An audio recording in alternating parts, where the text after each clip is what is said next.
Let's start with 2 Corinthians 5:10, where Paul wrote, "For we must all appear before the judgment seat of Christ, so that each one may be recompensed for his deeds in the body, according to what he has done, whether good or bad."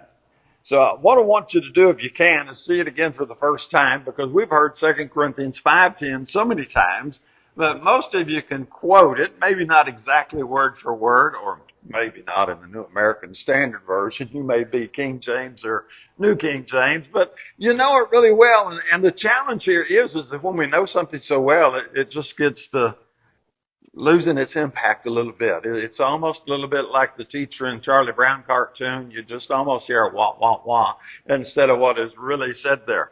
What he is telling us is the way we live our life, our deeds, our choices, our decisions, our actions, our word, all of this is really setting the stage for our judgment. We are deciding today by the choices we make, whether when we stand before the judgment seat of Christ to be recompensed for our deeds, whether it's going to be a day of woohoo, raise your hands up and shout and be happy because it's a victorious day, or whether we're going to hang our head in shame and walk away and to run. And we're making all of that choice. Jesus said, "But I tell you that every careless word that people speak, they'll give account of it for the day in judgment." So now Paul said, "You'll be recompensed for your deeds." Christ brings up our words. And so I'm just going to point out in these two verses, it's our actions, it's the things we do, and then it is also the words that come out of our mouth. And it occurs to me, I probably should have added, what was that, James 4:17? Everyone who knows to do good and does not do it, to him it is sin. I'm calling that one off the top of my head, so double check my reference there. So this accountability, this responsibility we have, you could say opportunity, this is really, really serious. Because as we get closer and closer to the end of life, and we are all getting closer to the end of life, we're setting up our eternity. Whether we're going to sit on the other side and really be glad and rejoice, or sit with the rich man and kind of moan and commiserate over all the bad decisions we made. So what we're going to talk about is planning wisely and really anticipating that judgment, because this is where we all go. And what we really want is to get there in that day and hear, of course, him say, "Well done, thou good and faithful servant." But the only way the one who will not lie can say, "Well done, thou good and faithful servant," is if we have done well in goodness and faithfulness, because he's not going to lie about it. And, so he's not like a coddling old grandpa or something like that. So judgment day is coming. Romans 14, verse 10 through 12. He says, "Why do you judge your brother? Or you again, why do you regard your brother with contempt?" So he's saying, watch out where you focus here. For we're all stand before the judgment seat of Christ. Now we'll try to parse this out a little bit. We do help one another, but if you get over focused on judging your brother and why everybody else is wrong, you can forget about self. And it's really easy to do, because it is a lot easier to look at somebody else and decide why they're right or they're wrong or this and that than it is to look in the mirror and criticize yourself. So Paul points out, we're going to stand before the judgment seat of Christ, where it is written, "As I live, says the Lord, every knee shall bow to me, every tongue shall give praise to God." So then each one of us will give an account of himself to God. And that's where you really need to focus in on, is that try to imagine yourself. I don't know how you want to imagine it. I'm going to leave that up to you. Most of us, because we're modern Americans, are going to think of a modern courtroom. And probably every one of us have been in a modern courtroom at one time or another, maybe not because we had to be there. Well, jury duty, you may had to be there. And you kind of see yourself, the judge is sitting up there on the docket or whatever he calls all that stuff, and he's kind of higher than you, and you're standing down there and you're just kind of at his mercy. Now, however you want to imagine it, I'm not going to quibble with you, but really kind of hone into that. One of these days, it's God. And it's you. And it's you alone. You don't get a team of attorneys, or you don't have a Supreme Court and all that other stuff. And so you want to be really anticipating that day and avoid the distractions. Philippians 2:12 tells us to work out our own salvation with fear and trembling. So we know there are other people out there. We know other things influence us and what have you, but we have to own it. I am responsible. Now, again, I'm not responsible for everything that happens in the world, but I am 100% totally responsible for how I respond to it, how I deal with it, how I manage it. That's all on me. And that's the same with each one of us. So, there are situations out there you wish didn't happen. Some of them are ugly. Some things are bad. Sometimes you're the victim. Sometimes you're just in the wrong place at the wrong time, but how we respond to it, what it brings out of us, that's where we need to be working out our own salvation with fear and trembling and always focusing on that. So I don't think Paul's going to tell you don't ever judge your brother. Maybe a sense we could say that, but generally speaking, we help one another. And that means you got to deal with things from time to time. But don't forget, we each stand before the judgment seat of Christ. We each stand there. And as he said in 2 Corinthians 5 and 10, we each give an account of the deeds we did. And that should be your primary, your number one focus. 1 Corinthians 9:27, I think Paul is alluding to this whole idea. And I know I use 1 Corinthians 9:27 a lot, and I'm afraid, it's kind of dull. You kind of lose your hearing on it. But here he says, I'm going to discipline my body. I'm going to make it my slave, so that after I preach to others, I myself will not be disqualified. And so again, the thing is to really, really be aware of self. Now let me run three, four things here just really quick. I'm going to encourage you primarily keep your eye on your own paper. Stay in your own lane. Don't be sticking your nose where people hadn't invited it in. Mind your own business, or sweep your own front porch, however you want to say it. But that's it. That's really where you want your predominant focus. Again, Philippians 2 and verse 12. Now, you're going to have to let your light shine. And yes, you have to say things. Some of this depends on your position where you're at. So let me see if I can articulate it without too much detail. A parent, the father specifically, Ephesians 6:4, where he says, fathers, raise your children in the nurture and admonition of the Lord, has a whole lot of business saying a whole lot of stuff to the kids that he helped bring into this world. Likewise, mama's got a whole lot of business sticking their nose straight into their business, right? I don't think any of us would argue that, especially when they're still at home under your roof. Now, that being said, how much business does a stranger at Walmart have sticking their nose in your child's business, telling them how to live their life? See, it differs. It varies a little bit. Now, those of us who are my age and older go, wait a minute, I remember when I was a kid, any adult could say a whole lot of stuff, and when Mama found out, she stood with the adults. And I think there was a lot of value in that. But even then, the other adults in the neighborhood knew there was a certain boundary there. And then the boundaries change a little bit as the kids grow up. So you've got Archer, who's 13, so Mickey can say and Allie can say anything they want to say to him because he is absolutely their kid, right? What about when he's 43? What about when he's 66 and Daddy's 92? You see what I'm saying?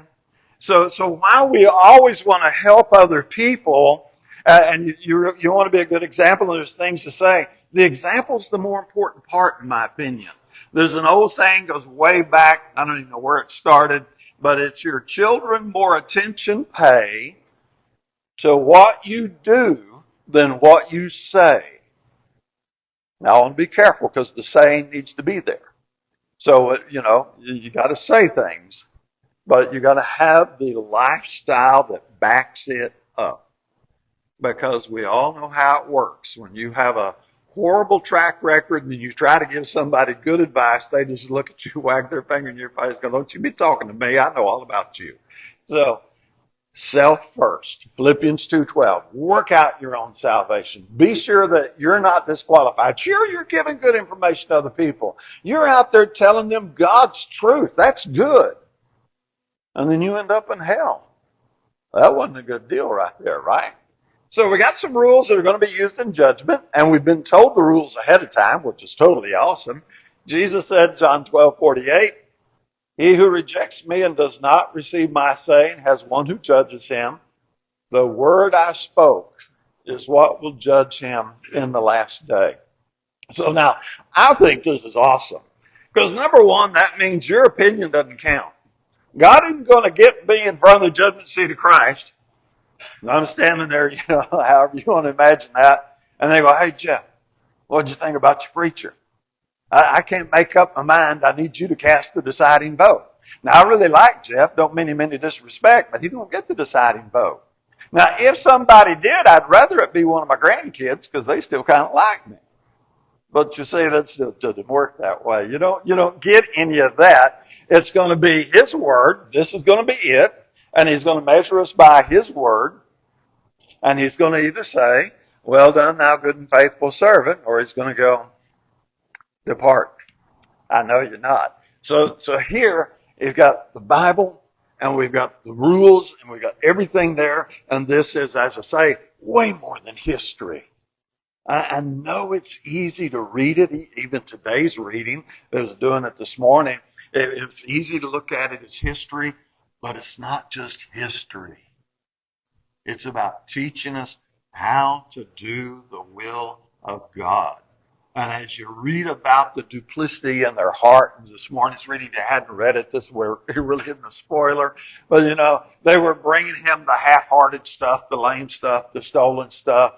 And he says, take that to your own governor and see if he'll accept it. And you're reading the story, and it's a good read, and it does feel a little bit like you're reading a story, but he's telling us, this is how we relate to God. And we don't take Him a half-hearted. We don't take Him the leftovers. We don't take Him the lame whatever, the stuff we really don't want. We give Him our best.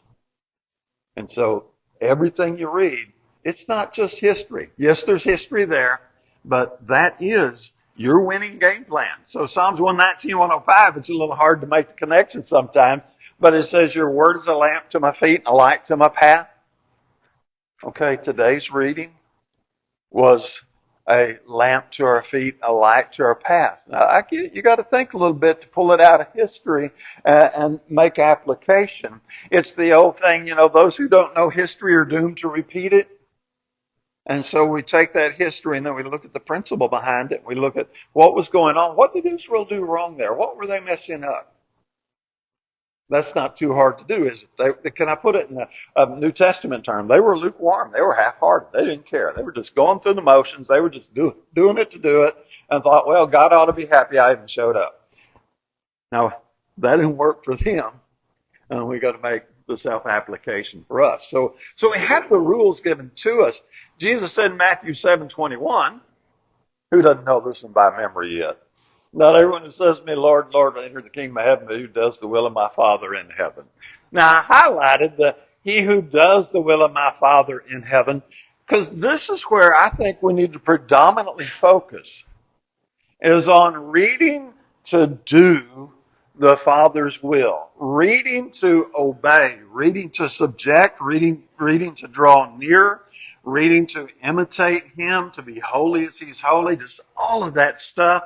And it's so easy to get run off onto these other questions. Now, I'm going to give you a list of other questions here. I'm not going to answer these because we don't have the ultimate answer. Now, if you want to get together over coffee and hear my thoughts on any of these questions, I'll share you my thoughts. But after we drink a pot or two of coffee, all you've got's my opinion. And I could still be wrong. But these don't relate directly to us doing the will of the Father, which is where I'm going to tell you to do your primary focus. So, how do you have a God without a beginning? I know youngsters will ask this question. Sometimes it'd be a first grader. Who was God's daddy? And you go, well, he didn't have one. Well, how is he here if he didn't? There's all kinds of crazy questions. I had one kid ask me once, and if I mention his name, you'd know him, but he walked up to me and said, when did God die? And I'm like, what? He said, well, you got to die to get to heaven. God's in heaven. When did God die? And I said, well, it doesn't work that way. It's just one of those questions. Now I'm back to, how do you have God who doesn't have a beginning? I don't know. I really don't know. I don't have a clue. I just know something had to always exist. So, that's the best I got for you on that one. Don't get too hung up on that one. Here's one that really hangs people up. Remember when Lot took the angels in and then the men were at the door and Lot said, here, take my virgin daughters. And every time we do that in our annual reading, people are like, how in the world could he offer his virgin daughters to the crazy mob? I don't know. I'm like, if you're my visitor and it's between you and my daughter, I'm like, you're out of luck. I'm picking my daughter first. That's the way I would work. But this is just one of those questions that, if you think of it when you get to heaven, you can ask, do all angels have 6 wings? Seraphim have 6 wings. It's very clearly described there in Isaiah. Seraphim have 6 wings. Why do we all have angels with just 2 wings? I don't know. Do all angels even have wings? I don't know. What was gopher wood? I haven't a clue. I really don't care about that one myself. How do we interpret the book of Revelation? That one animal with the eyes all around it and everything? I know what we say. That's just representative of God seeing everything everywhere. Okay, that works for me. You got animals with 6 horns and 7 horns. You got this multi-headed dragon. What do you do with all that stuff? And people get so hung up in that, they forget, it's really about doing the will of the Father. Here's a good one. Why does God allow suffering? That's a tough one, isn't it? All right. Why didn't God talk directly to us? Wouldn't it be easier if I could just go to McDonald's and, I hope this doesn't sound too disrespectful, but God would meet me there at 10 o'clock and sit down across the table from me and we just have coffee and sip and we have a conversation just like some of us do. But he didn't do it that way. He gave me a book, and from my time, it's 2,000 years old, and I've got to read it and learn and ponder and meditate and discern. I don't know why he did it that way. I just know he did it that way. What's the resurrected body feel like? I don't have a clue. I haven't quite figured this one out yet. I did have somebody ask me in Bible class once. They say, okay, you're in the hospital, you're on the first floor, you die. As you're ascending to heaven, do you see everybody on the 2nd floor, and then the 3rd floor, and then the 4th floor? I don't know.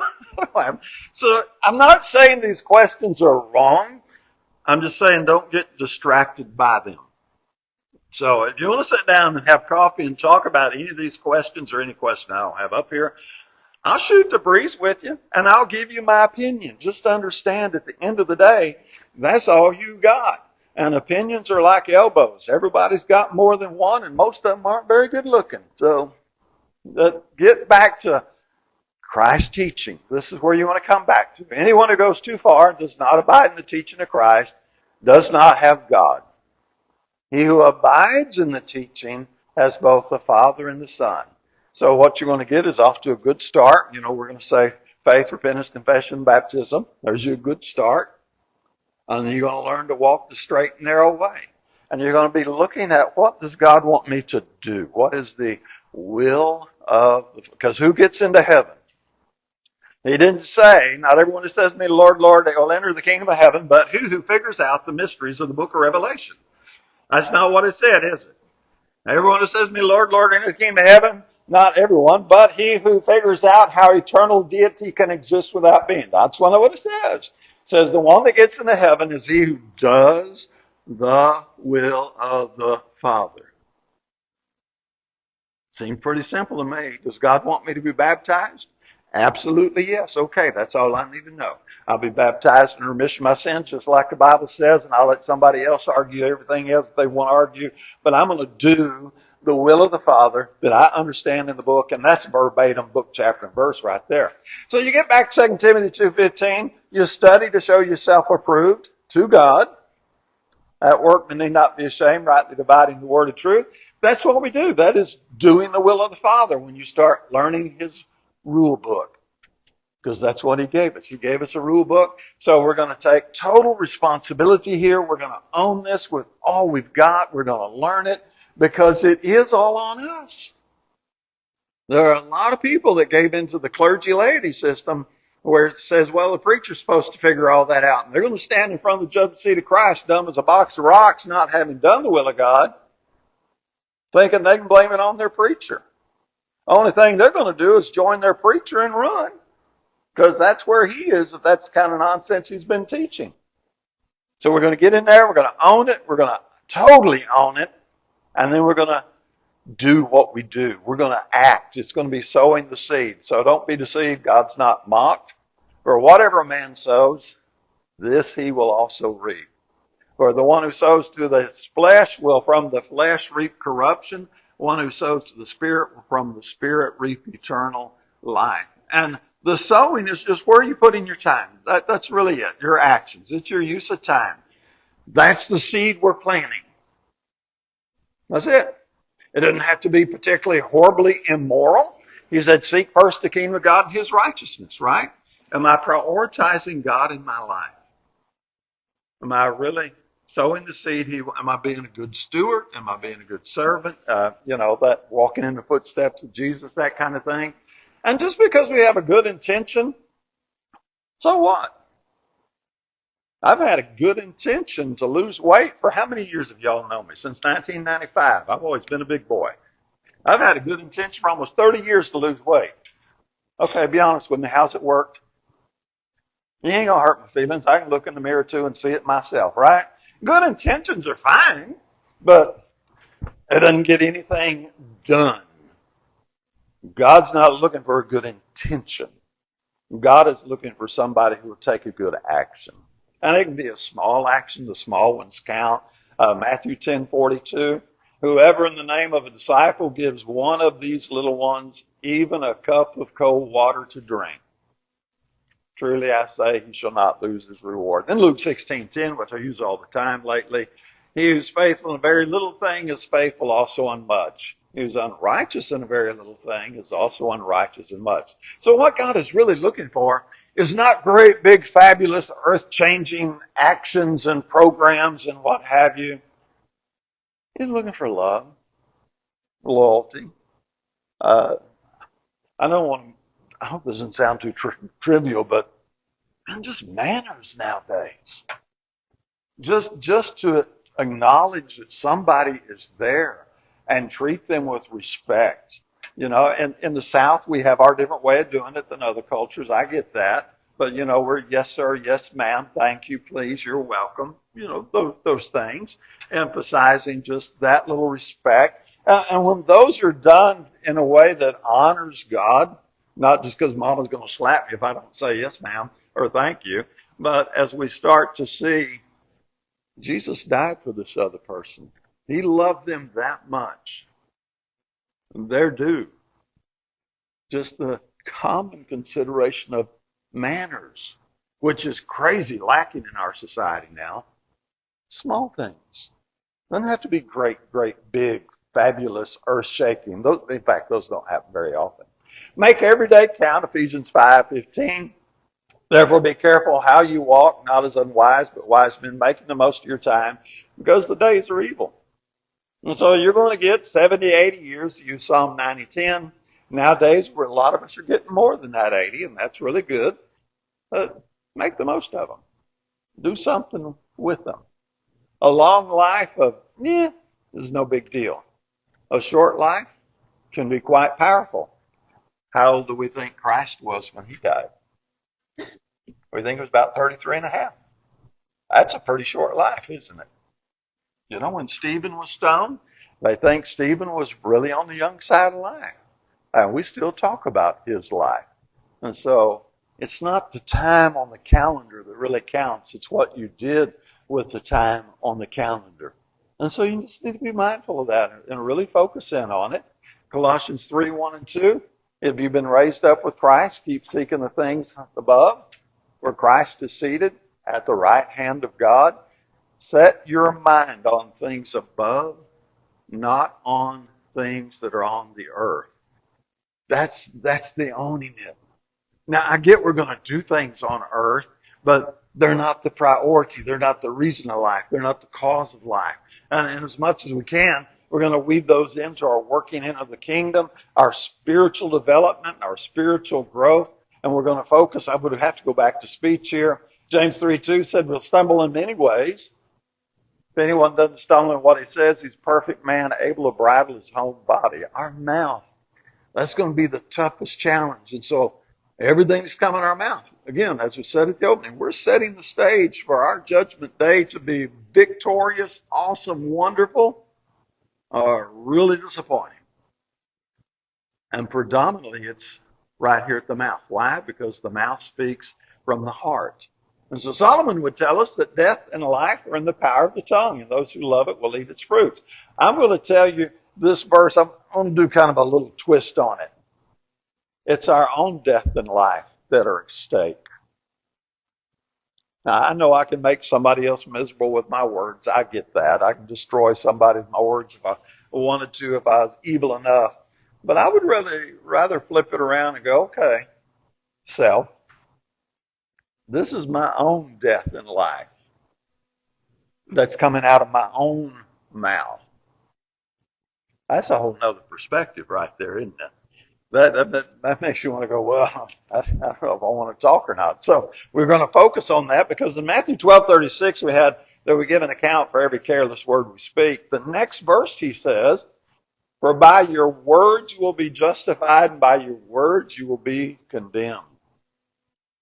That puts a pretty heavy load right there. Our words are sowing the seed.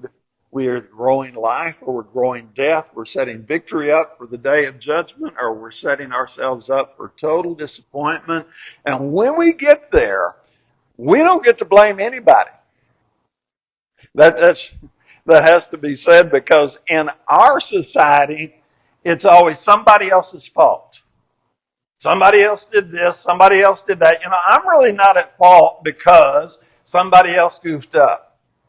This gets a little technical. I think I got time to do this. Other people do mess up. Other people did do wrong. Absolutely. I cannot say that assessment's incorrect. But I can say don't let somebody else's failure become your failure. Just because somebody else has messed up, don't take the victim card and sit around and let them destroy your life. Just because they can't get it together doesn't mean I can't get it together. And I know it was all the way back in the 70s I heard a speaker say, just because somebody else failed at X, Y, or Z, does that make you a failure at X, Y, or Z? This whole thing about wanting to blame everybody else for all my problems, that just goes all over me, because it disempowers you. Once you say, it's all on Washington, it's all their fault, now you're a helpless little victim. You got nothing you can do but sit around, drink coffee, and whine about how ugly life is. Well, how does that fix anything? That doesn't fix anything. I mean, we can talk about Washington being ugly. I'll do it too, but it don't fix anything. If sitting around talking about all the problems in the world fixed all the problems in the world, we wouldn't have any problems. Other people mess up. Most other people mess up. Now, do I want their failure to become my failure? No, I don't. I absolutely don't. I'm going to figure me a way out and around it. And so my words are growing my life. And I want to be careful, because when it says let no unwholesome word proceed out of your mouth, we think of the 4-letter words, the swear words and stuff. That's included. But sitting around whining and moaning and complaining like a victim's included too. What's wholesome about that? Well, I'd have done better, but I was just born into a bad family. Okay. Man, some people are born into a bad family and excel like crazy. Others are born into a rich family and go into drug and alcohol abuse. Well, I'd have done better, but I just wasn't as smart as that other kid in class. So what? A students aren't always the excelling ones. Used to be people hiring out of college preferred your B-level students. They had a better balance than the A students. I don't know if that's still true or not, But so when we talk about unwholesome words proceeding from your mouth, it's not, was that a 4-letter word Mama would have washed my mouth out for? It's, is this uplifting? Is it edification? Is it building me up? Is it adding grace to those who hear it? There's your contrast. And sometimes we miss that. So Paul's trying to protect us from ourselves here. And the only way to do that is to totally, absolutely own it. So we're going to pursue holiness. We're going to be absolutely intentional about our words and our action. We're going to think, because we are. I'm setting the stage. Even right this minute, we're setting the stage for judgment. This afternoon, you'll be setting the stage for judgment. Next week, 2 months from now. And you don't get to do it this way. You don't get to say, well, back in the 80s, I was really a good Christian. Yeah, I've fallen off the wagon, hadn't done too good lately, but no, sorry. When God comes back, He judges us as He finds us, not as we were. If we used to be bad and we're good when He comes back, or we go to Him, then that's great. If we used to be good and we're bad when He comes back, you don't get to build up on the past like that. So right now in the present, own it completely. Learn to be holy as God is holy. 1 Peter 1:5-15. And my last verse, don't look at the things that are seen, but keep trying to look at the things which are not seen. The Colossians 3:1-2, set your mind on heaven, which we had a while ago. That's what you want to do. Because the things you're looking at, they're temporary. You'll be dead and gone. Won't be too long after you're dead and gone, your kids will have gotten rid of all your stuff and have all your money and be doing stuff with it that you think is stupid if you get to know what they do with it. The only thing that matters are the things that are eternal. And that's what we're planning for. That's what we're doing right now. We're setting up our eternity by the choices we make. So what I want you to do is plan ahead. And I want you to enjoy a victory. And again, I don't know how it works. I would kind of like to hope that if it's there, and that we get to see each other come in, and then we can high five each other and woohoo together. You made it, And you look at me and go, I never thought you would make it. This is so cool, And we'll just be there, and then we can give each other a tour of heaven or however that. I don't know how it works, but I do know this. I want it to be a day of victory. I want it to be a day of joy, however that works out. And I know all of that for me is on me. Totally right here. And I know with Jeff, it's all on Jeff. I can be a good influence, but it's all on him. And I can be a good influence on Archer, but it's all on him. When it comes down to Judgment Day, it's all on you. Make it a good one. I guess we'll close with a song. Who will follow Jesus? Well, you will if you want a good day in judgment. You'll follow Jesus. If you've not yet been baptized into Christ, our baptistry is ready. We're here to help any way we can. That's why we stand and sing.